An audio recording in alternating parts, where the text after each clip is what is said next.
Hello friends, मैं हूं सन्मय प्रकाश और आप देख रहे हैं यूट्यूब चैनल सरकारी जॉब न्यूज़। ये 23 जून 2021 के इंपॉर्टेंट करंट फूड्स क्वेश्चंस हैं। कई टॉपिक हैं जिन पर बात करेंगे, जिससे दुनिया का पहला लकड़ी का सैटेलाइट है जिसे लॉन्च करने का ऐलान किसने किया है, कौन ये बना रहा है। इंपॉर्टेंट क्वेश्चन है। केंद्र सरकार ने डीप ओशन मिशन उसकी मंजूरी दी है, तो क्या लागत है, क्या काम करेगा ये डीप ओशन मिशन, समुद्र की गहराई में क्या काम करेगा, कैसे काम करेगा, इन सब के बारे में वीडियो के साथ आपको बताएंगे काफ़ी डिटेल में। ओके। 7वां योग दिवस आयोजित हुआ, तो WHO के द्वारा विकसित कौन सा ऐप प्रधानमंत्री नरेंद्र मोदी ने लॉन्च किया है। ओके। पोलैंड ओपन जो टूर्नामेंट हुआ है उसमें पहलवान विनेश फोगाट ने किस भार वर्ग में गोल्ड मेडल जीता है। इंपॉर्टेंट क्वेश्चन है। यूनेस्को ने भारत के कितने नए स्थलों को वर्ल्ड हेरिटेज में शामिल किया। तो कई टॉपिक हैं, उन सब पे बात करेंगे डिटेल में।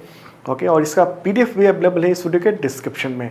तो सुबह 7 बजे हम लोग हर दिन मिलेंगे। अब कोशिश यही होगी कि मॉर्निंग को 7 बजे आपको यूट्यूब चैनल सरकारी जॉब न्यूज़ पर करंट अफेयर्स मिल जाया करे। तो पहला क्वेश्चन आज का सबसे इम्पॉर्टेंट है। केंद्रीय कैबिनेट ने 5 वर्षीय डीप ओशन मिशन को मंजूरी दी है। 5 साल का है, तो इसकी अनुमानित लागत क्या है। इसका आंसर होगा 4077 करोड़ रुपए, यानी 4077 करोड़ रुपए। कौन ये मिशन संचालित करेगा, किस मिनिस्ट्री के अंतर्गत रहेगा, तो ministry of earth science. Okay. तो उसके अंतर्गत रहेगा। अभी मंत्री कौन है, तो केंद्रीय पृथ्वी विज्ञान मंत्री कौन है, डॉक्टर हर्षवर्धन। ओके। उद्देश्य क्या है इसका। इसका उद्देश्य है कि अंडर वाटर रोबोटिक्स और मानव युक्त सबमर्सिबल का यूज़ होगा। इस तरीके से जहाज होगा और ये रोबोट होगा। ये तो इसमें आदमी नहीं है, लेकिन ऐसे रोबोट भी होंगे जिसमें व्यक्ति होंगे और 6000 मीटर तक नीचे जाएगा। ओके। वैसे ये जो वीडियो आप देख रहे हो, ये जो मैसाचुसेट्स इंस्टीट्यूट ऑफ टेक्नोलॉजी है USA, तो उसके द्वारा ये बनाया गया है। और कुछ ही देश हैं जो ये सब कर रहे हैं। 6000 मीटर नीचे तक जाएगा, जिस तरह से ये नीचे गया रोबोट, और वहाँ पर जो बहुत सारे खनिज संसाधन हैं उसके बारे में इंफॉर्मेशन मिलेगी और वहाँ उसका दोहन होगा। ओके। थर्मल एनर्जी से रिलेटेड काम होगा। ठीक है। और इस मिशन के जरिए भारत उन भंडार के हिस्से तक पहुँचने की कोशिश करेगा जो अगले 100 साल के लिए भारत की ऊर्जा की आवश्यकता को पूरा कर सकता है। ओके। हिंद महासागर में जो समुद्र तल पर 380 मिलियन मैट्रिक टन क्या है, पॉलीमेटिक नोड्यूल्स उपलब्ध हैं।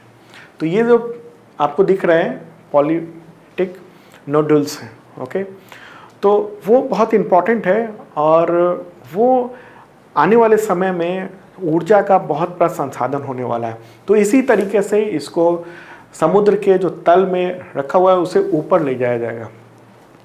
और ये जो इम्पॉर्टेंट बात है कि पॉलीमेटिक नोडल्स, तो उसमें मैग्नीज, निकेल, कॉपर, कोबाल्ट जैसे जो इम्पॉर्टेंट जो चीज़ें हैं वो सब उपलब्ध हैं। ओके। एनर्जी के सोर्स नए नए सामने आ रहे हैं, तो उनमें निकेल और कोबाल्ट जो है वो बहुत इम्पॉर्टेंट महत्वपूर्ण स्थान रखता है। ठीक है। और इसके लिए बहुत कम कंट्री जो हैं वो इसको बनाते हैं, निकेल, कोबाल्ट, ये सब को। और जो भी आधुनिक चीज़ें हैं जो हम लोग गैजेट्स इस्तेमाल करते हैं वो सब के लिए बहुत इंपॉर्टेंट है उसके निर्माण के लिए। तो अभी हम लोग इंपोर्ट करते हैं वो सब चीज़ें। तो अब ये होगा डीप जो ओशन मिशन है उसके तहत हम लोग ये जो मैग्नीज है, निकेल है, कॉपर है, कोबाल्ट, खासतौर पर कोबाल्ट, निकेल, मैग्नीज, ये सब हम भारत में ही उत्पादित कर पाएंगे। एक तरह से सेल्फ रिलायंस जो है वो वाली बात होगी। इंडस्ट्री को खुद ही दे सकेंगे, इंपोर्ट पर आधारित नहीं रहना पड़ेगा। और भारत का इसका जो उद्देश्य ये भी है कि ब्लू इकॉनमी जो है उसको आगे बढ़ाना। ब्लू इकॉनमी का मतलब क्या हुआ कि जो समुद्र से रिलेटेड हम एक तरह से आर्थिक विकास करें, बेहतर आजीविका हो, रोजगार सृजन हो सके, ओके, समुद्र से रिलेटेड। ओके। तो ये मिशन है और ऐसे में बहुत सारे ऐसे तकनीक और विशेषज्ञता का ख्याल रखना पड़ेगा इसमें, और उससे रिलेटेड चीज़ें इसमें होंगी। ठीक है। तो इससे पहले अभी तक अगर बात करें तो केवल 5 देश हैं, जैसे अमेरिका, रूस, फ्रांस, जापान और चीन। तो उन सब के पास ये टेक्नोलॉजी उपलब्ध है जो कि समुद्र के नीचे से जो खनिज है उसको समेट सके और उसको उठा सके। ओके, भारत अब ऐसी तकनीक वाला छठा देश होगा, 6th देश बनने वाला है। इसके लिए बहुत सारी ज़रूरतें होंगी, बहुत सारे जो इक्विपमेंट हैं वो बनाने पड़ेंगे और इसी के लिए 4077 करोड़ रुपए का एक फंड तय किया गया है, 5 साल में खर्च होगा। और अगर बात करें कि अगले 3 साल में कितना खर्च होगा 2021 से 2024 तक, तो 2823 करोड़ रुपए अनुमानित ये लागत ये तय की गई है। ओके, अच्छा, एक सवाल उठता है कि ओशन मिशन की और भी ज़रूरत क्या है? एक तो खनिज तो है ही, और क्या ज़रूरत इसके लिए आन पड़ी है? दरअसल जो ओशन है, महासागर हैं, दुनिया के 70% हिस्से को लगभग वो कवर करते हैं। ओके, और हमारे जीवन का एक इम्पॉर्टेंट हिस्सा है ये, ठीक है। और अभी तक अगर बात करें तो 95% से ज़्यादा हिस्सा है जिसको महासागर की गहराई में नीचे खोजा नहीं जा सका है। और अगर भारत की बात करेंगे तो भारत, आप मैप में भी देख रहे हो, तीनों तरफ से महासागर से घिरा हुआ, समुद्र से घिरा हुआ है। और हमारे देश की लगभग 30% जो आबादी है वो तटीय क्षेत्रों में रहती है, इस तरफ तटीय क्षेत्रों में रहती है। और मत्स्य पालन यानी फिशरीज, जलीय कृषि, पर्यटन, आजीविका, तो ये सब ब्लू इकॉनमी से रिलेटेड है वो सब। तो उसको और बेहतर किया जाए और इससे भारत की जो समुद्री स्थिति है वो और बेहतर हो सकेगी। ओके, भारत की जो तट रेखा है वो यहाँ से लेकर यहाँ तक, गुजरात से लेकर पश्चिम बंगाल तक, वो कितनी है? 7517 किलोमीटर के आसपास है। ओके, 9 तटीय राज्य हैं, 1382 द्वीप मौजूद है भारत में। ओके, तो एक इम्पॉर्टेंट बात है, ऊर्जा, खनिज, इन सब के लिए हम एक तरह से समुद्र की ओर अगर जाते हैं तो बहुत सारी ऊर्जा के लिए हमें दूसरे देशों पर निर्भर नहीं रहना पड़ेगा। तो नई चीज़ एक तरह से देखने को मिल रही है। ओके, चलिए आगे बढ़ते हैं, अगला क्वेश्चन लेते हैं। ओके, अगला क्वेश्चन होगा, किस अंतरिक्ष एजेंसी ने 2021 के अंत तक दुनिया का पहला लकड़ी का उपग्रह लॉन्च करने का ऐलान किया है? आंसर होगा इसका ESA, यानी ESA का फुल फॉर्म क्या है? यूरोपियन स्पेस एजेंसी, ठीक है। तो ये नैनो सैटेलाइट होगा। आपको मैं इसका फोटोग्राफ दिखा देता हूँ। ये है सैटेलाइट, हालांकि बहुत छोटा सा है, मेरे जितना हाथ है इतना ही बड़ा होगा ये, ठीक है। मात्र 10 सेंटीमीटर इसकी लंबाई, चौड़ाई, ये सब कुछ होगी। इस उपग्रह को यानी सैटेलाइट को किसने विकसित किया है? यूरोपियन स्पेस एजेंसी ने विकसित किया है। फिनलैंड में ये विकसित किया गया है, न्यूजीलैंड से ये लॉन्च किया जाएगा। तो ये इस तरीके से लॉन्च होगा न्यूजीलैंड से इस वर्ष के लास्ट तक, यानी 2021 के एंड तक ये लॉन्च होगा। लकड़ी से बनाया गया है इस पूरे को, और एक पतली सी एल्युमिनियम ऑक्साइड की परत का भी उपयोग किया गया है ताकि लकड़ी जो है वो ख़राब ना होने पाए। तो इस तरीके से ये ऑर्बिट करेगा पृथ्वी का, ठीक है। और एक और बात बता दूं कि वैसे जापान भी कुछ वक्त पहले आपने न्यूज़ में देखा होगा कि जापान भी लकड़ी का सैटेलाइट बनाने के काम में लगा हुआ है, लेकिन वो 2023 के लास्ट तक उसको लॉन्च किया जाएगा, ठीक है, लकड़ी का सैटेलाइट, जो कि काफ़ी बड़ा होगा। तो अभी तो नैनो सैटेलाइट है। अच्छा, एक सवाल उठता है कि इस वक्त ज़रूरत क्या पड़ गई इस तरह के सैटेलाइट की? ओके, तो देखिए, जैसे कि अंतरिक्ष में बहुत सारी सैटेलाइट हैं जो कि पृथ्वी का जो ऑर्बिट कर रही हैं। लगभग 6000 सैटेलाइट पृथ्वी का चक्कर लगा रही है। उसमें 60% जो है वो बेकार है, यानी स्पेस जंक है। उसको विज्ञान की भाषा में डिब्री कहते हैं। ओके, स्पेस डिब्री जो है वो चक्कर काट रहा है पृथ्वी का, और उससे जो है खतरे भी हैं, क्योंकि वहाँ जो दूसरे सैटेलाइट हैं वो घूम रहे हैं। अगर आपस में टक्कर हो गई तो उससे काफ़ी नुकसान हो जाएगा, सैटेलाइट ख़राब हो सकता है। तो ये ऐसी संभावना ये जताई गई है कि 2028 तक अंतरिक्ष की कक्षा में 15,000 से ज़्यादा सैटेलाइट हो सकते हैं। ओके, तो अब होता ये है कि वैसे सैटेलाइट को ऐसे किया जाता है, जब उसकी उम्र ख़त्म हो जाती है तो कोशिश ये होती है कि वो पृथ्वी पर गिर जाए, उसके लिए स्पेशल कुछ वर्क भी किया जाता है। लेकिन जब वो वायुमंडल में प्रवेश करते हैं तो छोटे छोटे उसके एल्युमिनियम कण जो है वो बिखर जाते हैं और ऊपरी वायुमंडल में तैरते रहते हैं। तो इससे नुकसान होता है वायुमंडल का और जो ऑर्बिट है उसका भी। लेकिन जो लकड़ी का सैटेलाइट होगा ये अगर वातावरण में लौटता है तो ये पूरी तरह से जल जाएगा, तो ये कहा गया है वैज्ञानिकों के द्वारा। तो अब आने वाले वक्त में ये जो है इस तरह के आपको दिखेंगे सैटेलाइट जो कि लकड़ी के बने होंगे। ओके, यूरोपीय स्पेस एजेंसी उसने बनाया है। मुख्यालय कहाँ है यूरोपीय स्पेस एजेंसी का? पेरिस, फ्रांस में। आगे बढ़ते हैं, अगला क्वेश्चन लेते हैं। अंतर्राष्ट्रीय योग दिवस यानी इंटरनेशनल डे ऑफ योगा कब मनाया जाता है? सबको पता होगा, इसका आंसर है 21 जून। ठीक है, 7वां अंतर्राष्ट्रीय योग दिवस ये मनाया गया। थीम क्या थी इस बार की? थीम थी कल्याण के लिए योग, योगा फॉर वेल बीइंग, ये थी थीम। अगला क्वेश्चन है, ये भी योग से रिलेटेड है लेकिन इंपॉर्टेंट क्वेश्चन है। ये बताऊं उससे पहले आपको बता दूं कि 2021 का जनवरी से जून तक का जो करंट अफेयर्स ई बुक है यानी PDF वो अवेलेबल हो गया है इस वीडियो के डिस्क्रिप्शन में। तमाम जो भी एग्जामिनेशन है उसमें काफ़ी काम आएगा, तो देख लेना। जनवरी से जून तक का करंट अफेयर्स PDF डिटेल में बताया गया है। ओके, और 2020 का यानी पिछले साल का भी पूरा करंट अफेयर्स बुक अवेलेबल है, अमेजन पे बेस्ट सेलर है, देख सकते हो, डिस्क्रिप्शन जरूर चेक करना। तो अगला क्वेश्चन क्या है? क्वेश्चन ये है कि 7वें अंतर्राष्ट्रीय योग दिवस पर WHO और आयुष मंत्रालय के द्वारा विकसित कौन सा ऐप ऐसा है जिसको प्रधानमंत्री नरेंद्र मोदी ने लॉन्च किया है? आंसर होगा इसका WHO M yoga app. Okay, WHO M yoga app, ये M योगा ऐप है। तो इसी को लॉन्च किया गया है 21 जून को योग दिवस के दौरान। प्रधानमंत्री ने इसको WHO और आयुष मंत्रालय उसने ये विकसित किया है। ये ऐप का फ्रंट आप देख रहे हो, जब आप डाउनलोड करोगे तो ये इस तरह से दिखेगा। और इसमें 2 तरह के फॉर्मेट बनाए गए हैं, वीडियो सेक्शन है, एक लर्निंग टैब है, दूसरा प्रैक्टिस टैब है। तो लर्निंग वो है जो पहली बार या फिर जो लगातार योग नहीं करते हैं उनके लिए है, कि प्रैक्टिस टैब जो है उनके लिए है जो योग का आसन सीख चुके हैं और वो योग करना चाहते हैं। तो ये एक इम्पॉर्टेंट ऐप है, अगर अंतर्राष्ट्रीय संगठन और भारत सरकार ने मिलकर बनाया है तो इसलिए, यानी WHO ने और इंडिया के आयुष मंत्रालय ने मिलकर बनाया, तो इसलिए इम्पॉर्टेंट हो जाता है ये क्वेश्चन। ठीक है, अंतर्राष्ट्रीय योग दिवस ये भारत के प्रयास पर ही अंतर्राष्ट्रीय स्तर पर मनाया जाता है।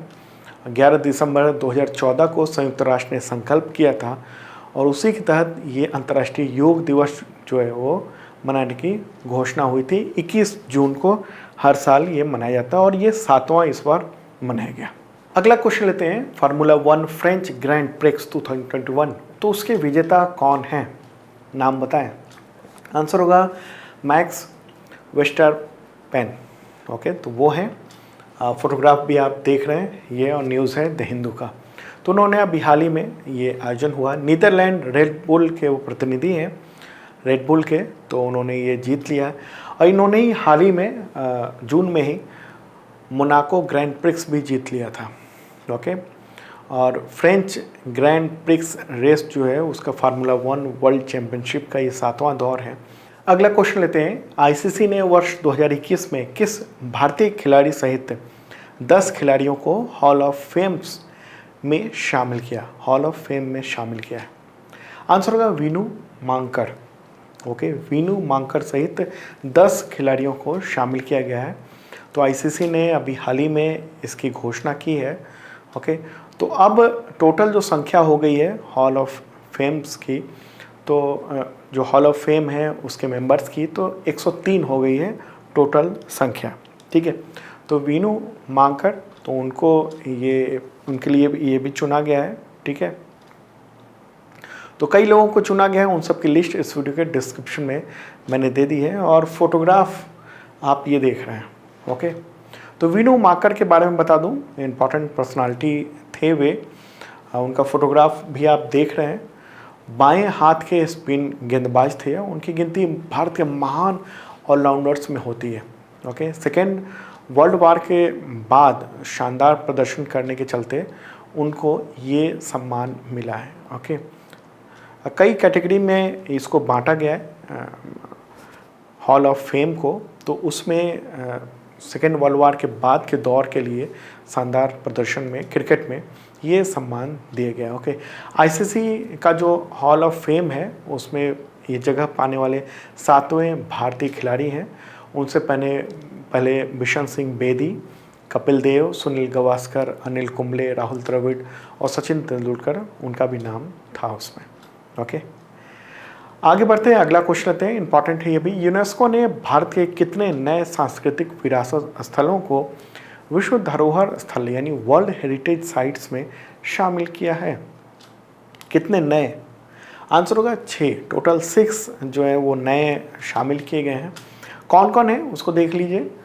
नए वर्ल्ड हेरिटेज इंडिया में तो वाराणसी का गंगा घाट है, तमिलनाडु में कांचीपुरम का मंदिर है, मध्य प्रदेश में सतपुड़ा टाइगर रिजर्व है, महाराष्ट्र में सैन्य वास्तुकला है, हायर बेंकल मेगालिथिक साइट है महाराष्ट्र का, मध्य प्रदेश में नर्मदा घाटी के भेड़ा घाट। तो केंद्रीय संस्कृति मंत्री हैं प्रहलाद पटेल, तो उन्होंने ही इसकी घोषणा की है और ये वर्ल्ड हेरिटेज साइट हो गया है। ओके, तो इंडिया में ये बताया जा रहा है कि अब 48 हो गई है। हालांकि जब मैं वर्ल्ड हेरिटेज की साइट में गया यानी यूनेस्को की जो वेबसाइट है उस पर गया तो वहाँ 38 के आसपास ही दिख रही थी इंडिया में, लेकिन मुझे लगा कि ये सब 6 उसमें शामिल नहीं थी, इसके अलावा कुछ और भी शामिल नहीं थी। तो टोटल सरकार के द्वारा बताया गया कि 48 हो गई है। तो हो सकता है कुछ दिन बाद ये अपडेट हो जाए। ओके, आगे बढ़ते हैं, अगला क्वेश्चन लेते हैं। पोलैंड ओपन रेसलिंग चैंपियनशिप में भारतीय पहलवान विनेश फोगाट ने किस भार वर्ग में गोल्ड मेडल जीता है? आंसर होगा 53 किलोग्राम। Okay, 53 kilogram. और ये सीजन का उनका तीसरा खिताब है। इससे पहले उन्होंने हाल ही में माटो पेलिकॉन इवेंट जो मार्च में हुआ था और एशियन चैम्पियनशिप जो अप्रैल में हुआ था उसमें गोल्ड मेडल उन्होंने जीता था। विनेश फोगाट है, तो नई उपलब्धि भी इन्होंने हासिल कर ली है। अगला क्वेश्चन है, ब्रिक्स नेटवर्क विश्वविद्यालय सम्मेलन 2021 की मेजबानी किस भारतीय संस्थान ने की है? कौन सी संस्थान ने की है? आंसर होगा आईआईटी बॉम्बे। ओके, ब्रिक्स मतलब ब्राज़ील, रसिया, इंडिया, चाइना और साउथ अफ्रीका, तो इन सब का गठबंधन है तो उसको ब्रिक्स कहते हैं, आपको पता ही होगा। तो ये सम्मेलन आयोजित हुआ था 16 से 18 जून 2021 को। तो उसी में इंडिया ने जो अध्यक्षता की और जो मेन जो आयोजक था वो आईआईटी बॉम्बे था। ओके, 13वां ब्रिक्स शिखर सम्मेलन आयोजित होने वाला है और भारत इस साल अध्यक्षता कर रहा है। तो इसी वजह से ब्रिक्स नेटवर्क विश्वविद्यालय सम्मेलन जो हुआ तो उसकी जो अध्यक्षता है वो इंडिया ने की है और आईआईटी बॉम्बे ने की। ओके, तो इस बार की थीम क्या थी इसकी? तो इलेक्ट्रिक मोबिलिटी। अगला क्वेश्चन लेते हैं। क्रिकेटर केविन ओ ब्रायन ने जून 2021 में अभी हाल ही में वनडे से संन्यास लेने की घोषणा की है। तो किस देश के खिलाड़ी हैं? आंसर होगा आयरलैंड। ओके, आयरलैंड के खिलाड़ी हैं। एक दिवसीय मैच से संन्यास ले लिया है, बाकी वो खेलते रहेंगे, इंपॉर्टेंट पर्सनैलिटी माने जाते हैं। अगला क्वेश्चन लेते हैं। विश्व शरणार्थी दिवस कब मनाया जाता है? वर्ल्ड रिफ्यूजी डे कब मनाया जाता है? आंसर होगा 20 जून। ओके, 20 जून को मनाया जाता है। संयुक्त राष्ट्र जो है वो इस दिन को उन शरणार्थियों के लिए ये घोषित किया हुआ है जो घर से बाहर रहने को मजबूर हैं। और 2021 की थीम क्या है? Together we heal, learn and shine. ये है थीम 2021 की। ठीक है, अगला क्वेश्चन लेते हैं। विश्व बैंक यानी वर्ल्ड बैंक और आईएमएफ द्वारा गठित एक हाई लेवल एडवाइजरी ग्रुप, उसके सदस्य जून 2021 में किसे नामित किया गया है? कौन सदस्य बनाए गए हैं? इंपॉर्टेंट पर्सनालिटी भारत के हैं। आंसर होगा मोंटेक सिंह अहलूवालिया। तो उनको मेंबर बनाया गया है इस समूह का। और ये कोविड-19 से उपजे जो हालात हैं उसको लेकर और जलवायु परिवर्तन का जो संकट है उसको लेकर ये कमेटी बनाई गई है। तो मोंटेक सिंह अहलूवालिया उनको भी मेंबर बनाया गया। ओके, और ये मनमोहन सरकार में योजना आयोग के उपाध्यक्ष रह चुके हैं। अगला क्वेश्चन है, विश्व संगीत दिवस कब मनाया जाता है? World music day. तो आंसर होगा 21 जून। ओके, 21 जून को ये मनाया जाता है और दुनिया भर में इसका आयोजन होता है। भारत सहित कई देशों में, दुनिया भर के देशों में ये मनाया जाता है। तो दोस्तों ये था इंपॉर्टेंट करंट अफेयर्स। कैसा लगा कमेंट बॉक्स में ज़रूर बताना। ओके, और इसका PDF भी अवेलेबल हो गया है पूरे करंट अफेयर्स का। मेरे बगल में डाउनलोड का लिंक है, क्लिक कीजिए, डाउनलोड कर लीजिए। और कल भी सुबह 7 बजे मिलेंगे YouTube चैनल सरकारी जॉब न्यूज़ पर करंट अफेयर्स के साथ।